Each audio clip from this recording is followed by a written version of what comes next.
Ainsi en est-il de ma parole qui sort de ma bouche.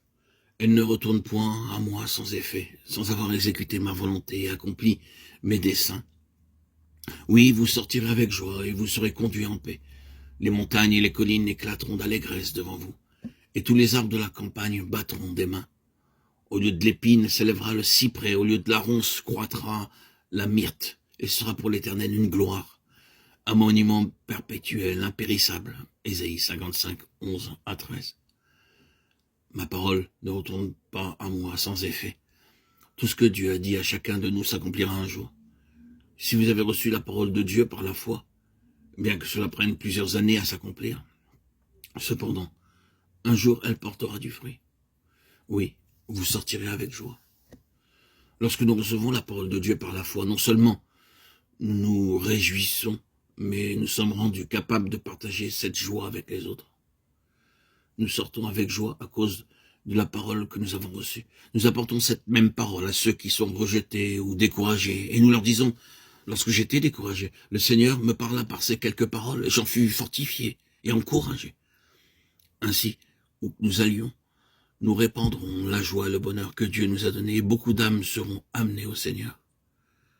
Selon la promesse du Seigneur, les Juifs ont commencé à revenir en terre sainte, en terre d'Israël, et ceci de 90 pays différents. Au cours de la Deuxième Guerre mondiale, Hitler tua plus de 6 millions de Juifs. De nos jours, des milliers d'arbres ont été plantés en terre sainte, en terre d'Israël, en mémoire des 6 millions de Juifs tués. Ainsi, les promesses de Dieu du verset 13 s'accomplirent littéralement. La terre sainte était stérile et le pays était plein de buissons, d'épines, de ronces. Mais les Juifs qui y sont retournés des pays d'où ils avaient été dispersés ont déjà planté aujourd'hui plus de 4 millions d'arbres, sans compter les myrtes, les figuiers. Nous aussi, frères et sœurs en Christ, nous sommes spirituellement remplis d'épines et de ronces dans nos pensées, nos paroles et nos actes.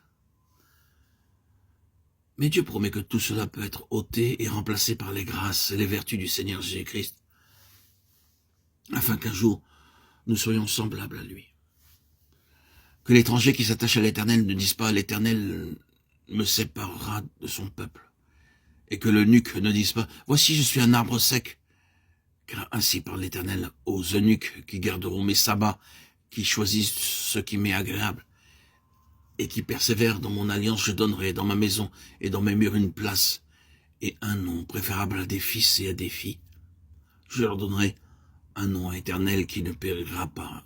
Ésaïe 56, 3 à 5.